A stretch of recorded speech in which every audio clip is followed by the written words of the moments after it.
मरकुस page number 56 अंक 37। उसने उन्हें उत्तर दिया कि तुम ही उन्हें खाने को दो। उन्होंने उससे कहा, क्या हम 100 दिनार की रोटियां मोल ले और उन्हें खिलाए? उसने उनसे कहा, जाकर देखो तुम्हारे पास कितनी रोटियां हैं। उन्होंने मालूम करके कहा, 5 और हाँ 2 मछली भी। बताओ, जानकारी भी दिया तो मछली का ही। मुझे तो कभी कतार ऐसा लगता है कि कहीं ना कहीं ये लिखने वाले मछली के झुंड में ही पैदा लिया जन्म लिया होगा, तभी तो कहीं पर कुछ तो कहीं पर कुछ। बार बार जानवरों की हिंसा, कभी कीट कभी पतंग, कभी कुछ तो कभी कुछ।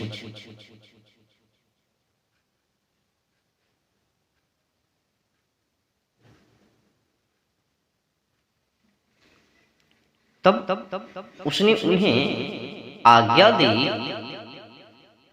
कि सबको हरी घास पर पंक्ति पंक्ति से बैठा दो। वे 100 और 50 करके पंक्ति पंक्ति बैठ गए।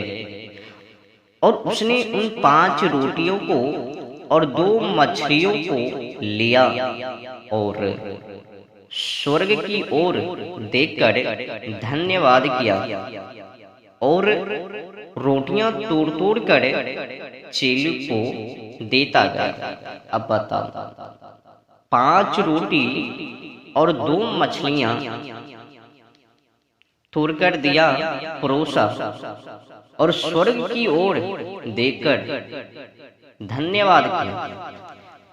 अब समझ सकते हो कि ऐसा दुस्साहस कालाकृत काला अध्याय कौन रह सकता है। अब आपको लगता है कि इस तरह की आज्ञा ईश्वरकृत या फिर विद्वानकृत? मुझे तो नहीं लगता है। अगर ईश्वरकृत होता या फिर बड़े विद्वानकृत होता तो इस ढंग से सजा हुआ नहीं, बेहतर तरीकाओं से हिंसा, विद्या, मानवता का ध्यान रखते हुए, पर इसमें है ही नहीं। अब मछली को खाना, बछड़ों को खाना, बकरों को खाना, ये तो मानवता है ही नहीं। इससे यही सिद्ध है कि ये बाइबल ईश्वरकृत या फिर बड़े विद्वानकृत है ही नहीं। बड़े विद्वान के द्वारा भी ये लिखावट नहीं है। अब समझ लो, अगर ईश्वरकृत होता या फिर बड़े विद्वान के द्वारा लिखा हुआ तो फिर अच्छी तरीकाओं से, पर इसमें तो ऐसा वैसा ध्यान तो है ही नहीं।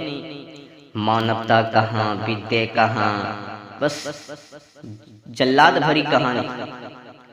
5 रोटी लिया, 2 मछली ली, कभी बकरी खा रहे हैं, उनका खून चढ़ा रहे हैं, खून के माध्यम से ही वो खुश होवे, शुद्धता होवे। बिना खून चढ़ाए बहाए शुद्ध नहीं। मतलब अपनी निजी स्वार्थी के लिए जीवों की हिंसा करना, क्या ये बड़े पापी नहीं है? अब अपनी भूख को मिटाने के लिए निर्दोष मछली को खाना, क्या ये बड़े महापापी नहीं कहलाए? अबस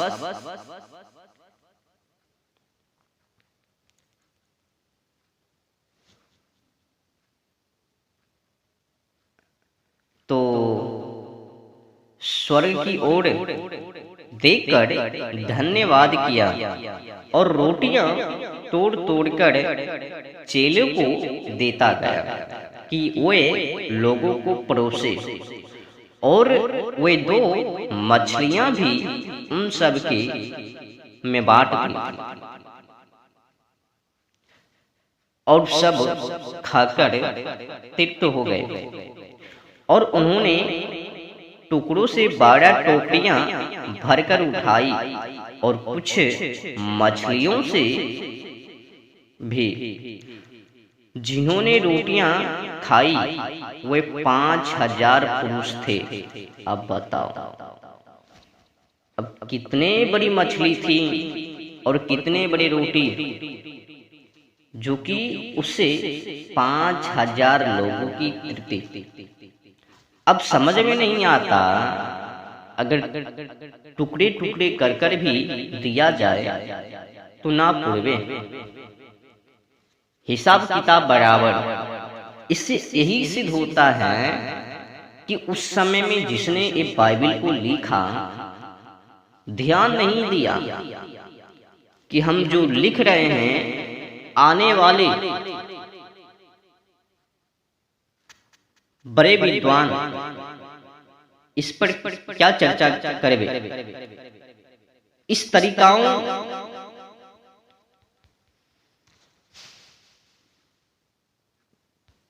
से लिखने पर इसे बड़े विद्वान का कोई ध्यान नहीं, कोई ख्याल नहीं। मानवता की धज्जियां तो उड़ा ही दी, विद्या के खिलाफ लिख ही दी, जलवायु और ओजोन परत की तो ध्यान है ही नहीं। भाड़ में जावे विद्या, भाड़ में जावे संस्कार, भाड़ में जावे मानवता, भाड़ में जावे रिश्ता, भाड़ में जावे विवेक, भाड़ में जावे बुद्धि, भाड़ में जावे ज्ञान, और भाड़ में जावे जलवायु और ओजोन परत। बस मनमर्जी लिख दिया, ना आगे ना पीछे, ना आए ना बाएं ना दाएं, लिखता गया। कोई ख्याल नहीं मानवता, कोई ध्यान नहीं, जलवायु और ओजोन परत सीधे पहाड़। कभी मछली काट रहे हैं, कभी बछड़ों को, तो कभी